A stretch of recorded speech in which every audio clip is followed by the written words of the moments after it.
Adam Turner. Thank you. Good evening. Thanks very much for taking the time to give me an opportunity to just share my views.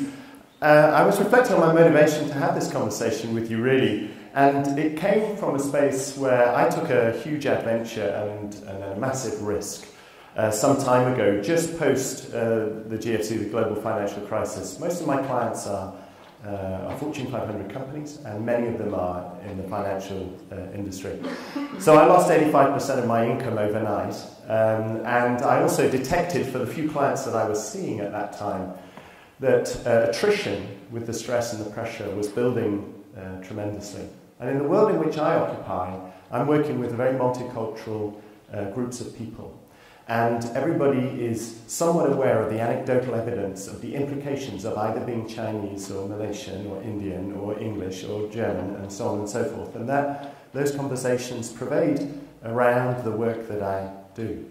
And having studied with Mark and Jenny and a few of their colleagues and some other people, and being a skeptic for some time, and I enjoy studying things that I'm rather skeptical about when I can see that the people who are sharing their knowledge are really highly talented. So I may not have got there yet, so I just stay with it a little longer.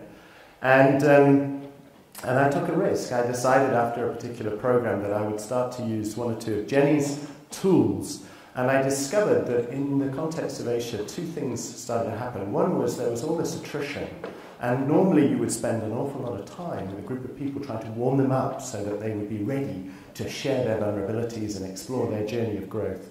And that what I was able to do was rapidly speed that process up by engaging in some of the practices that we are familiar with.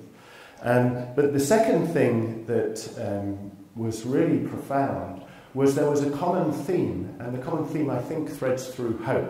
And Gunther talks to us very passionately about vision. And so what I decided to do was to invite all sponsors of all the workshops that I ever ran to come and sit in the front of that workshop and articulate what we would describe as the perfect future. And I created various ways of doing that. They could be mock TV interviews from 18 months ahead. So you are to imagine it's 18 months ahead now, and we are awarding this individual because they've been a great employer, perhaps. And so I would interview in a TV style the senior leader who sponsored this offsite. And that's the beginning of layering the future perfect, and it was a new kind of conversation. We would also run appraisals, so the senior leader would come with perhaps the leader of this team, they'd sit in front of the group and they'd run an appraisal as if it was 18 months hence, and it had gone perfectly.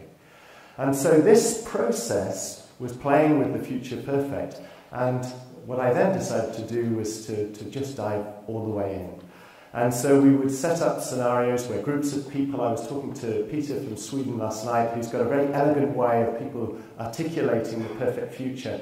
And I was getting groups of people in their market stalls to articulate the perfect future, giving each little group different scenarios, success, failure, crisis, management, so on and so forth, and building this opportunity. And all the time, from a meta perspective, my clients across that multicultural environment where perhaps losing face is a little bit uncomfortable, not wanting to speak up in public, wanting to speak up too much in public, all of these dynamics, they were working in teams and then sharing their perfect future. And what we found was that this gave a completely different orientation. The problem really didn't exist. That they weren't looking back at the global financial crisis. They weren't scratching their heads and trying to work out what had gone wrong.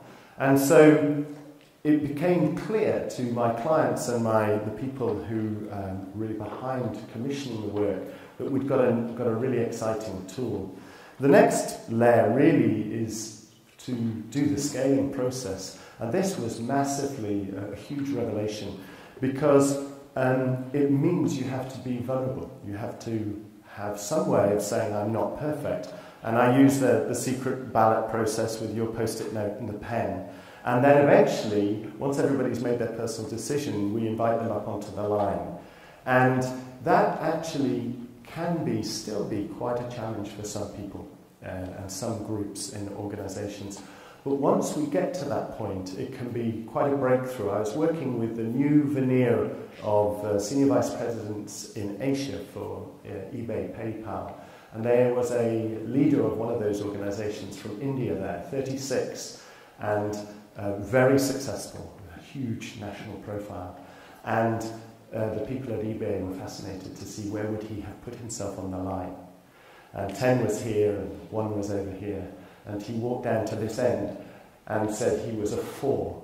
And the HR team and the talent team that saw this happen were absolutely delighted, because the shift in this gentleman's whole demeanour and his role was profound. Just by realising he wasn't a 10, he became so much more humble, and it gave him so much more opportunity and a longer runway of a personal journey.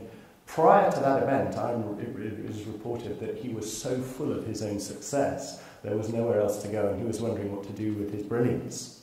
And the scale gave him a whole new a range of opportunities. The other thing that I did was to take the surf coaching from Peter Szabo and tweak that somewhat. And by now, everybody's been on this line demonstrating some degree of vulnerability, and they've shared some information. And for an Asian audience, to then have a progressive conversation, intimately and privately, about what the opportunities and the possibilities are, again, was a completely different way and approach. The truth is, I got feedback early on in my tenure in Asia that to have a Caucasian turn up and run an offsite can strike fear into the audience. Add in the American accent and it can be a really worrisome prospect for large numbers of people, because they expect to be challenged emotionally and personally, and that the process that you have created and that we're using is able to give people the space to do that. So my intention really is to speak to those of you who are looking for a little more confidence. And in my complex world, it's working brilliantly. I take the risk, take the leap, and have a go.